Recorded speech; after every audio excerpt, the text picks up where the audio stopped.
If you're looking for the cheapest, and I mean cheapest coins out there to build your God Squad, head over to AOEAH.com.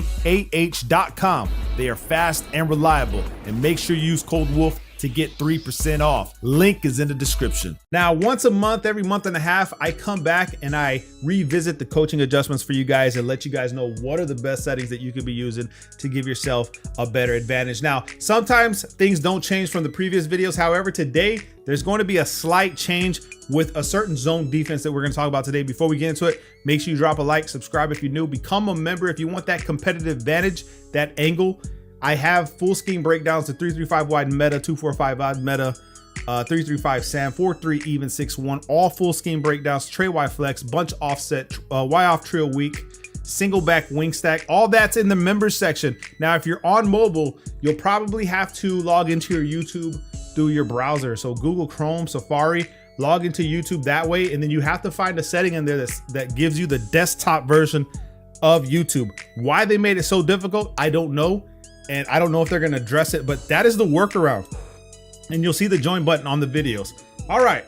So coaching adjustments, man, this is very important. It's probably the most crucial thing that you can do as far as defense, and well, not really much on offense, but more defensively. Okay. So let's talk about the first one, auto flip defensive play call. If you're newer to Madden, it's like I said in previous videos, if you're newer, leave this on, and you'll see that the CPU will flip your defensive play to best match the offensive formation. So this works very well with cover 3 because you'll have 3 deep blues, what they're called thirds. And if your middle third that sits in the middle of the field is offset, let's say he's on the left side of the field and you're on the left hash, but your opponent is going to run a bunch on the right side. He runs a seam route right up the right side and pretty much almost guaranteed touchdowns if you don't have this on or you make that adjustment yourself. So auto flip defensive play call, especially for cover 3, will make sure, and even cover 9 or 6 works the same way.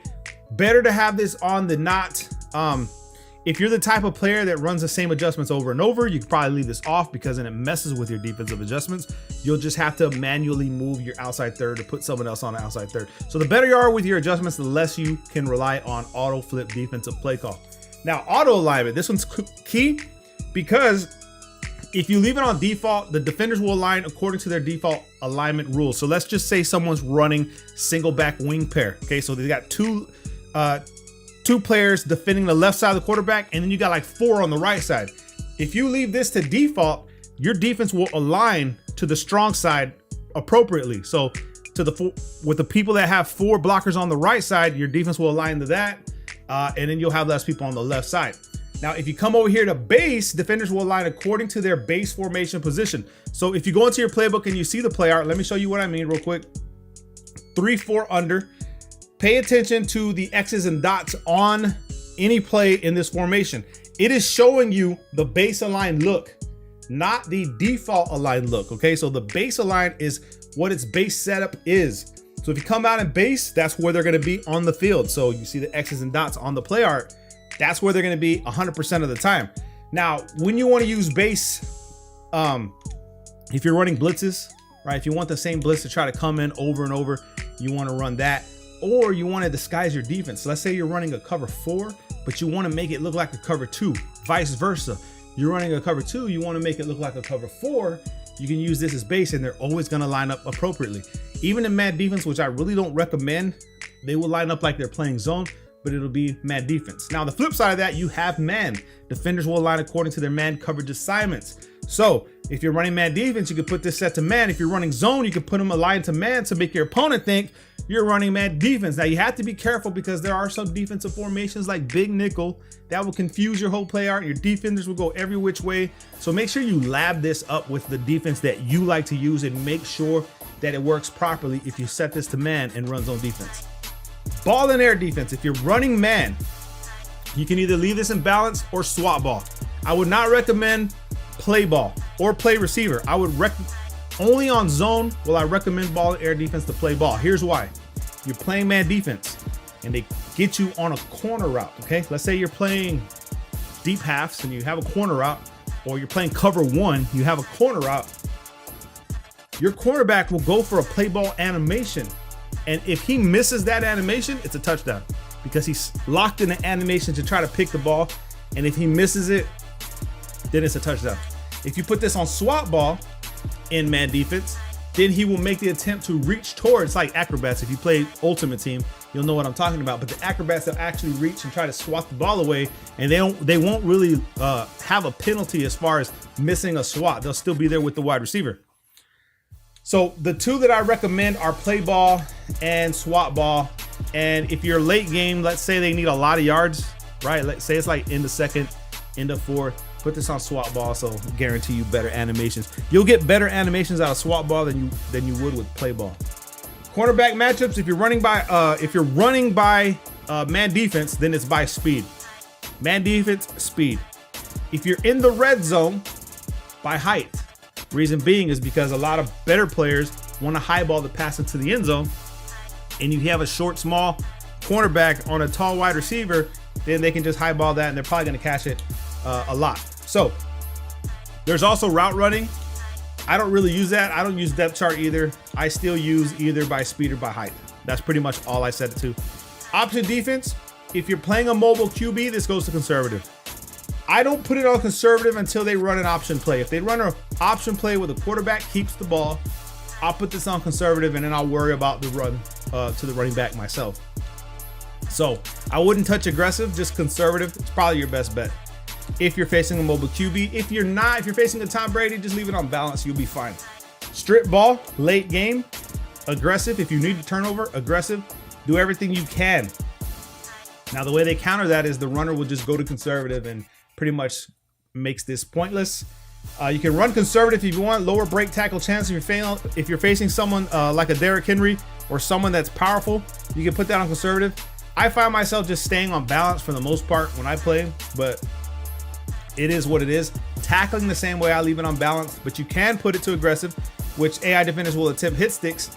Now, if you're sending a blitz, this is very key too. If you're sending a blitz, there's chances that your corner will sack the quarterback, he'll attempt to sack the quarterback, but he won't get it. But if you put this to aggressive, he's gonna make him fumble. So if you're the type to send a lot of pressure, aggressive might be the thing for you. You have conservative. AI defenders will tackle conservatively, but the con is increases chance of allowing yards after contact. Bro, even this on balance, they allow yards after contact, so you could probably just still use it. Now, flats, man, this is crucial, and this is where the difference comes in for you guys. I'm gonna give you guys right now a base setup for cover two. So for my cover two, I'm gonna stay at 5 flats, and then I'm gonna leave this to default, and then my hooks are gonna go to 5 to 10. So I'll start 5 to 10 on hooks, okay? So I don't have to shade underneath or over top. These guys will actually sit in a perfect spot to where my opponent has to throw behind my back, okay? So if he throws behind my back over the middle of the field, then we put this to 15, okay? If he throws underneath, then we come to 5. As he attacks each zone in cover 2, this is where things change. So let's say he hit a drag. Okay, let's say he hit a drag route and it got underneath my 5, then I go to 0, okay? If he hits behind my drag, then we go to 10. Long yardage situation when you're running cloud flats or hard flats, if they need a lot of yards, you put this to 20 to 25. So cover 3 defense, shade underneath, shade over the top, get rid of the curl flats. And this is gonna help you more than curl flats. The reason I say that, curl flats, they're good, they're decent if you're running a cover 3 Mabel. And what is a cover 3 Mabel? Or a cover 2 Mabel? You know, it depends on how you run your defense. You can put a hard flat out there, okay? So you can put a hard flat out here. You can set this one to 5, and you can set your curl flats to 15. So now you have someone on the strong side of the field running shallow clouds and then deeper curl flats, so 15 to 20. The difference being that if your opponent needs a lot of yards and you set curl flats to 20, if he gets a corner route or he throws a crossing route, that crosser is going to get behind your curl flats because they play inside the numbers. Flats, the cloud flats, if you put these to 20, they play outside the numbers. Very important for you guys to understand. Now, there is a situation where your clouds will play like curl flats, and that is if you put a 20-yard a zone drop for cloud flats, but they're cloud flats coming from the line of scrimmage. So if you put someone down on the line of scrimmage into a cloud flat, guess what? They're gonna play exactly like curl flats. They're gonna stay inside the numbers, everything's gonna get behind them, and they're gonna trot slowly backwards. If you put a cornerback that's in the secondary into a cloud flat and put them on a 20, then they play outside the numbers. So if you're still getting cooked by crossing routes and you're putting curl flats out there, that's because they're getting behind curl flats. If you're getting cooked by crossing routes and you're using 20 clouds, it's because you're putting clouds from the defensive line or close to the line of scrimmage and you're putting those guys in cloud flats. So there's something key for you guys to remember as you're playing this game, because it makes all the difference in the world. So just so you guys know, okay, so this right here is probably the most crucial part of the whole thing, trying to stop the pass and stuff like that. So now on offense, I'm just gonna pick anything here. On offense right here, deep pass catching, I never touch that. Intermediate pass catching, I never touch any of these. Blocking, I don't, now that they have penalties in the game, I don't touch that either. Ball carrier, conservative if you're not a juker and you don't want to fumble the ball. Okay. Now, if you're using a Derrick Henry, you're probably not going to fumble the ball. So you can just go to aggressive if you want. I don't know. I haven't really had enough time, but I do set it to aggressive in the red zone. If I need to get into the end zone from the red zone, I will take that chance of increased fumbles trying to get into the end zone, especially if you're behind and you need the touchdown. Then you could put this to aggressive. But if you're not a juker, put it on conservative. The reason I say that, if you like to juke and stuff, you can't with conservative on. If you leave it on balance, you can do whatever you want, but it's just, you take a chance of fumbling. If a Wagner hit sticks you, you're gonna drop the ball. But if a Wagner hits you while you're on conservative, the chances of you fumble are drastically lower than if you were on balanced. So those are the adjustments, man. The updated ones, like I said, the cover 2 and stuff like that's a little bit different than what I've shown you guys before. So use them wisely. Make sure you drop a like. Love you guys.